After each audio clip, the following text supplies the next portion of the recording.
నాన్న ఎక్కడ తెచ్చినావు అల్ల నేరేడుకాయలు? కొత్తగూడలో ఒక పల్లెటూరు అమ్మతో తెచ్చినమ్మ.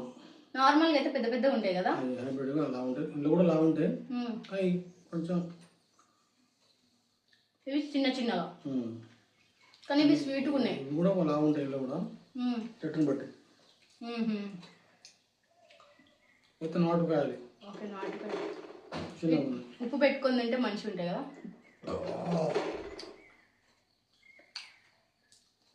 గైస్ మీకు కూడా ఎక్కడైనా ఈ నేరేడుకాయలు దొరికినాయి అనుకోండి, కంపల్సరీ కొనుక్కోండి. సీజనల్ ఫ్రూట్ తినడం హెల్త్కి మంచిది. హైబ్రిడ్ అయినా పర్వాలేదు, ఎందుకంటే ఇప్పుడు నాటుకాయలు దొరకడం కష్టం కదా. సో అందుకోసమనే ఎక్కడ దొరికినా కంపల్సరీ కొనుక్కోవడానికి ట్రై చేయండి, టేస్ట్ బాగుంటుంది. నానా నేను ఒకసారి హైదరాబాద్ జ్యూస్ తాగినా, అయితే ఫుల్ కాస్ట్లీ ఉంది. ఎందుకంటే ఫస్ట్ సీడ్స్ని సపరేట్ చేయాలి, తర్వాత దీనిపైన ఉన్న దీంతో జ్యూస్ చేస్తారు కదా. 150 200 ఉంది.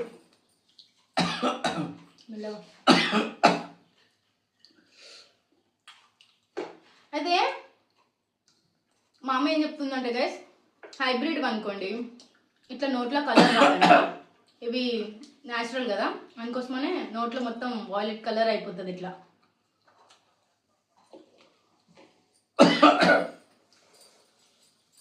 మెల్లగా తిన్నా. చట్నీకాయలు కింద పడగాయలు టేస్ట్ తీయ ఉంటుంది బాగా. చట్నీకాయలు కింద పడగాయలు టేస్ట్ బాగుంటుంది.